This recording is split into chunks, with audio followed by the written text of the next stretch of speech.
नमस्कार दोस्तों, हमारा सीआरपीसी का स्टडी हम आगे बढ़ाएंगे और आज हम पढ़ने जा रहे हैं सेक्शन 309 और सेक्शन 310 ऑफ सीआरपीसी। आपको एक पिक्चराइजेशन हो इसके लिए ये चार्ट बना रखा है of chapter 24 general provisions as to inquiries and trials का, जिसमें यहाँ तक हम पढ़ चुके हैं। लास्ट पीपीटी में हमने पार्डन टू द अकम्प्लिस पढ़ा था 306 से लेकर 308 तक लेकर।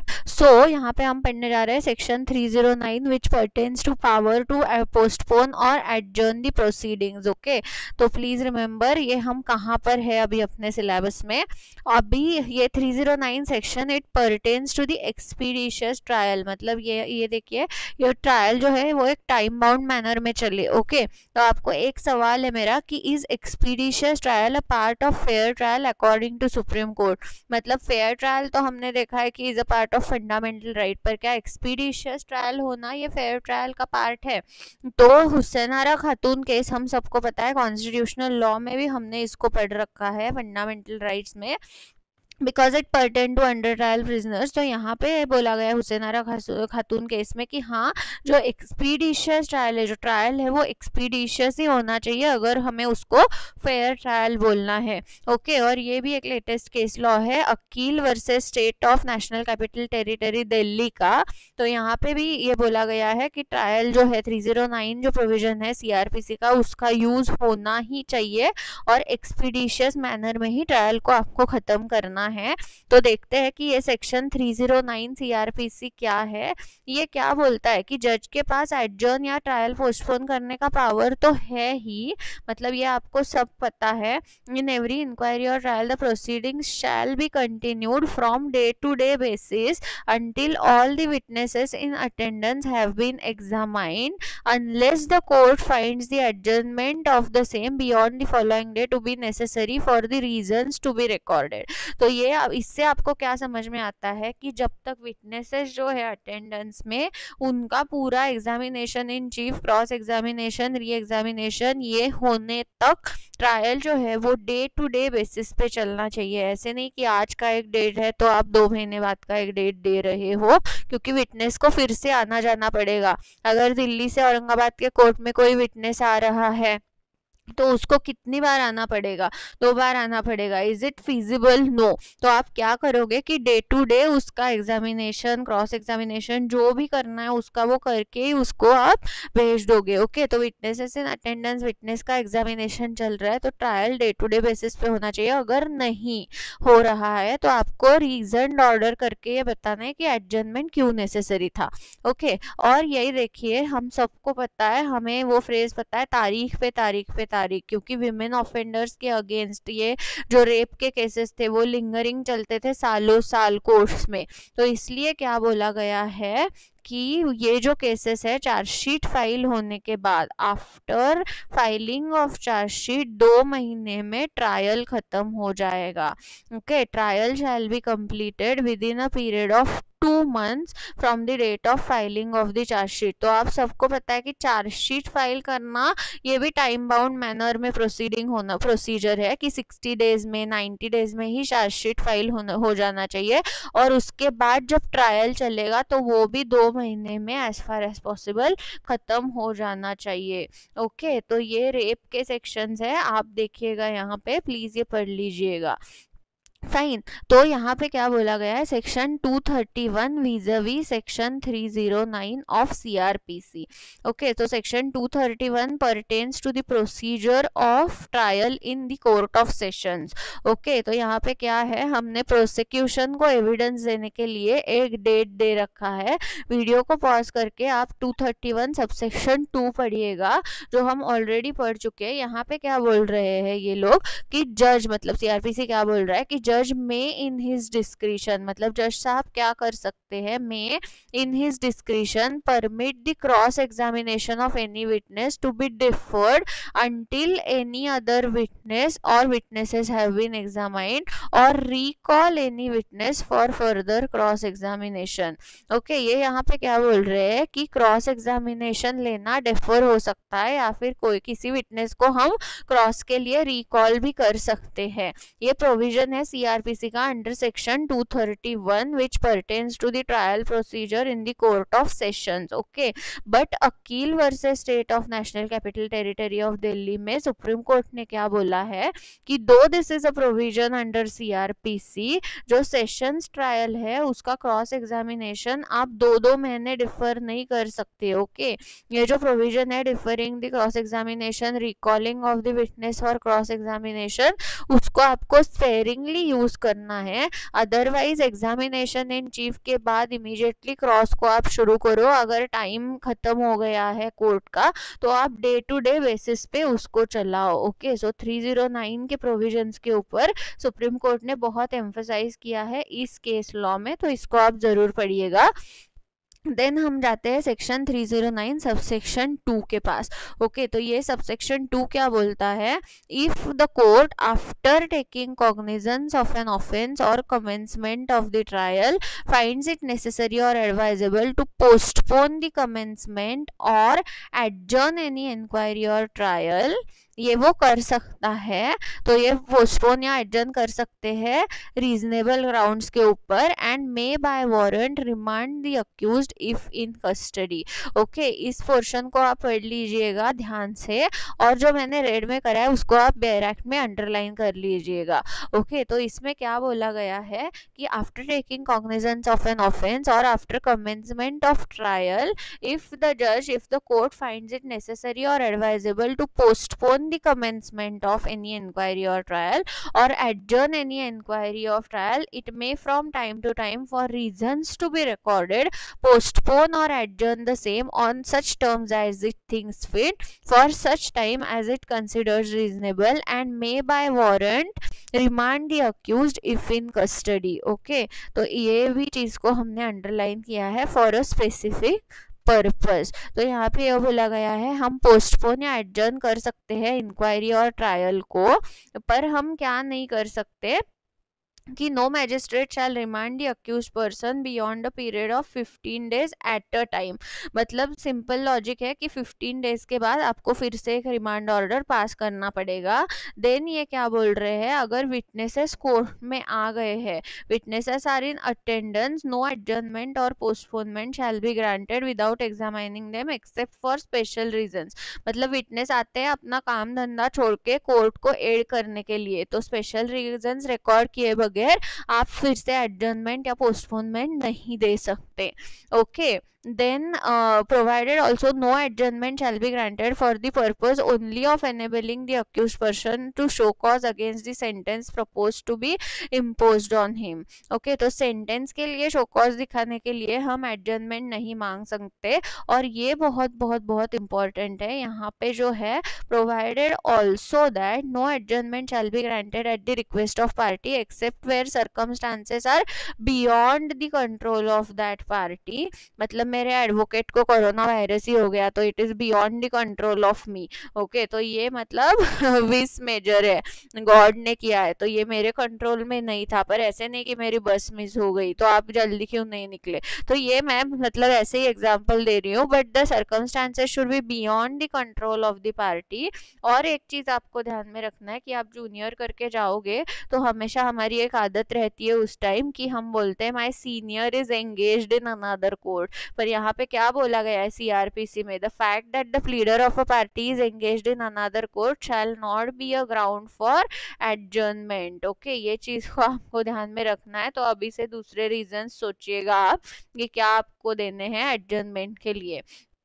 और ये चीज भी बहुत इंपॉर्टेंट है कि अगर विटनेस कोर्ट में प्रेजेंट है पर पार्टी या प्लीडर जो है प्रेजेंट नहीं है, विटनेस प्रेजेंट है, विटनेस सब अपने, मैंने पहले भी आपको बताया कि विटनेस जब कोर्ट में आते हैं 10 से लेके 5 बजे तक कभी कभी उनको बैठना पड़ता है, उनका पूरा एक मैन डे का उनका वर्क का लॉस हो जाता है। तो यहाँ पे इसीलिए क्या बोला गया है सीआरपीसी में प्रोविजन कि अगर विटनेस आ गया है पर पार्टी या उसका प्लीडर आया नहीं है, या या फिर पार्टी और उसका प्लीडर आ भी गया है पर वो जज साहब से बोल रहे कि आज हम रेडी नहीं है एग्जामिनेशन इन चीफ लेने के लिए या फिर क्रॉस एग्जामिनेशन लेने के लिए, तो जज साहब क्या कर सकते हैं, जज साहब खुद वो जो स्टेटमेंट है विटनेस का वो रिकॉर्ड कर सकते हैं and pass such orders as it thinks fit, dispensing with the examination in chief और cross examination of the witness as the case may be. Okay, मतलब क्या कि विटनेस अगर कोर्ट में आ गया है और पार्टी और प्लीडर आए ही नहीं है, मतलब एब्सेंट है या फिर प्रेजेंट होने के बावजूद वो रेडी नहीं है एग्जामिनेशन इन चीफ या क्रॉस एग्जामिनेशन लेने के लिए, तो कोर्ट क्या करेगी, विटनेस का स्टेटमेंट रिकॉर्ड कर लेगी and then they will pass the no cross order और no chief order. No cross order का मतलब क्या होता है कि आप अभी इनकी क्रॉस एग्जामिनेशन नहीं ले सकते क्योंकि 2-3 बार विटनेस प्रेजेंट है, इन चीफ की का रिकॉर्ड भी आपके पास था पर फिर भी आप रेडी नहीं हो, तो ऐसे केसेस में नो क्रॉस का ऑर्डर हो सकता है। ये आपको समझ में आता है 309 सब सेक्शन 2 के इस प्रोविजन से। ओके, और ये प्रोविजन भी बहुत बार यूज किया जाता है, इसकी तरफ ध्यान दीजिएगा कि अगर मैंने एडजर्नमेंट या पोस्टपोनमेंट मांगा, if I am the prosecution side और मैंने एडजर्नमेंट या पोस्टपोनमेंट रिपीटेडली मांगा, तो दूसरी साइड मतलब डिफेंस साइड जज साहब से क्या रिक्वेस्ट करेंगी कि इनके ऊपर आप कॉस्ट इम्पोज करो। ओके, क्योंकि ये ऑनरेबल कोर्ट का टाइम और हमारा टाइम वेस्ट कर रहे हैं, फालतू में एडजर्नमेंट्स मांग रहे हैं। ओके, तो पेमेंट ऑफ कॉस्ट के लिए आप भी मांग सकते हो और कोर्ट भी पेमेंट ऑफ कॉस्ट दे सकती है किसी भी साइड के खिलाफ, मतलब जिसने एडजर्नमेंट मांगी है उसके अपोजिट साइड की तरफ से। तो ये प्रोविजन कोर्ट में बहुत ज्यादा यूज की जाती है। कॉस्ट कितने बार मिलता है वो पता नहीं, पर अपोजिट साइड के लॉयर्स तो हमेशा बोलते हैं कि इम्पोज करो कॉस्ट को, इम्पोज करो कॉस्ट को। तो ये इसका लीगल बेसिस क्या है वो आपको यहाँ से समझ में आ जाएगा। ओके, नाउ वेरी इंपॉर्टेंट, जो मैंने आपको रेड में बनाया था और अंडरलाइन करने को बोला था, सेक्शन 167 और सेक्शन 309 के रिमांड के बारे में है, तो इसको हम समझेंगे एक एग्जाम्पल के साथ। ओके, प्लीज ध्यान से सुनिएगा, एक बार अगर सेक्शन 167 याद नहीं है तो उसको रिफ्रेश कर लीजिएगा। तो ये क्या था, ABCD हमारे 4 सस्पेक्ट थे एक ऑफेंस के। ओके, उसमें से क्या हुआ था, ABC को हम अरेस्ट कर पाए थे, ABC could be arrested, but D क्या था, D absconding था, D को हम अरेस्ट नहीं कर पाए थे। ओके, तो इसमें क्या हुआ था, ABC अभी अरेस्टेड है तो उनके खिलाफ तो चार्जशीट हमें 60 डेज में या 90 डेज में डिपेंडिंग ऑन द ऑफेंस दाखिल करना ही पड़ेगा। तो ABC के अगेंस्ट पुलिस अथॉरिटीज ने चार्जशीट फाइल कर दी, उसके बाद मैजिस्ट्रेट ने कॉग्निजेंस भी ले लिया ऑफेंस का। ओके, तो ये बहुत इंपॉर्टेंट है कि कॉग्निजेंस भी ले लिया था मैजिस्ट्रेट ने ऑफेंस का। अभी उसके बाद पुलिस ने क्या प्रे किया कोर्ट को, कि police pray to the court that issue a non bailable warrant against D and remand him in police custody for further investigation. Very very very important कि वो क्या बोल रहे थे कि NBW इशू करो नॉन अवेलेबल वारंट, और फिर हम उसको अरेस्ट करेंगे, उनको पता चला था कि वो कहाँ है, और उसको रिमांड करो पुलिस कस्टडी में। ओके, तो यहाँ पे हाई कोर्ट ने उस टाइम क्या बोला था, ये बॉम्बे हाई कोर्ट का केस है, हाई कोर्ट ने वहाँ पे क्या ओपिनियन दिया था कि हमने एज एन जुडिशियल ऑफिसर ने, मैजिस्ट्रेट ने एक बार कॉग्निजेंस अगर ये केस का ले लिया है, ऑफेंस का ले लिया है, तो उसके बाद जो नॉन अवेलेबल वारंट है वो निकालेंगे हम, पर वो किसके लिए निकालेंगे, सिर्फ इशू ऑफ प्रोसेस के लिए, मतलब अक्यूज को ट्रायल के लिए कोर्ट में हाजिर करने के लिए ही हम वो NBW निकालेंगे। पर कोई इन्वेस्टिगेटिंग अथॉरिटी को ऐड करने के लिए हम बिल्कुल भी NBW नहीं निकालेंगे। ओके, और फिर आपको 167 की जो रिमांड है, पुलिस कस्टडी रिमांड, ये क्या मांग रहे हैं यहाँ पे, पुलिस कस्टडी रिमांड, वो आपको नहीं मिलेगी। तो ये जो Mohammad Yasin Mansuri versus state of Maharashtra Bombay high court का जजमेंट था, पर उससे क्या समझ में आता था कि it resulted in hampering of investigation. Okay, this was the straight interpretation of CRPC but it resulted in hampering of investigation. इसीलिए 3 जज बेंच ऑफ सुप्रीम कोर्ट ने, प्लीज ध्यान से देखिएगा, ये 3 जज बेंच का एक रूलिंग है, Dawood Ibrahim Kaskar versus state of Maharashtra. हम सबको पता है दाऊद साहब कौन है, Dawood Ibrahim Kaskar versus state of Maharashtra. तो यहाँ पे क्या बोला गया है, after having notice the relevant provisions of section 167 और सेक्शन 309, सुप्रीम कोर्ट ने क्या बोला था कि इन्वेस्टिगेशन के टाइम अगर किसी को अरेस्ट होती है तो 167(2) के प्रोविजंस ही काम में आएंगे। ओके, मतलब 7 दिन करके 15 दिन तक पीसीआर मिल सकता है, पुलिस कस्टडी रिमांड, उसके बाद मैजिस्ट्रियल कस्टडी रिमांड मिलेगा। ये प्रोविजन है 167(2) का, अगर 24 आवर्स में इन्वेस्टिगेशन खत्म नहीं होता है तो। ये हम सबको पता है। So these are the plain and simple provisions of section 167 subsection 2 which are utilized till cognizance has been taken। Okay, मतलब cognizance लेने के टाइम तक तो ये जो 167(2) के रिमांड के प्रोसीजर है वो ही फॉलो किए जाएंगे। बट ये चीज बहुत बहुत बहुत इंपॉर्टेंट है कि अभी हमारा जो केस था कि ABC के अगेंस्ट चार्जशीट फाइल होके कॉग्निजेंस ऑफ ऑफेंस ले रखा था, पर ये जो डी था वो सब्सिक्वेंटली अरेस्ट हुआ है। जब चार्जशीट फाइल हुआ है और कॉग्निजेंस लिया है तब तो वो अरेस्ट ही नहीं हुआ था ना, ये तो सब्सिक्वेंटली अरेस्ट हुआ है। तो इसके लिए भी सुप्रीम कोर्ट क्या बोल रहा है कि रिमांड होगा सेक्शन 167(2) CRPC के under he. Please remember this very carefully. Okay, the accused can be remanded under section 167 subsection 2 of CRPC। मतलब पहले पुलिस कस्टडी रिमांड मिलेगा, उसके बाद मैजिस्ट्रियल कस्टडी में वो जाएगा, तो इन्वेस्टिगेशन बिल्कुल भी हैम्पर नहीं होगा। ओके, बट कॉग्निजेंस लेते टाइम अगर वो अक्यूज्ड कस्टडी में ही था, when the cognizance has been taken and the accused was in custody at the time of taking the cognizance of the offense, then उस केस में जो रिमांड होगा वो 3092 ऑफ CRPC का ही रिमांड होगा। ओके, तो अगर वो ऑलरेडी कस्टडी में था, जैसे कि हमारे ABC है वो एग्जाम्पल में, वो ABC ऑलरेडी कस्टडी में थे जब कॉग्निजेंस लिया गया था, तो उसके बाद जो रिमांड होगा वो जुडिशियल कस्टडी में ही होगा अंडर सेक्शन 3092 ऑफ CRPC। तो उसके बाद कोई भी डेट चले, कितने भी दिन वो अंडर ट्रायल करके रहे, तो वो जो रिमांड होते जाएगा पोस्टपोनमेंट की वजह से वो 3092 ऑफ CRPC में मैजिस्ट्रियल रिमांड या MCR या मैजिस्ट्रियल लॉकअप में ही वो रहेंगे।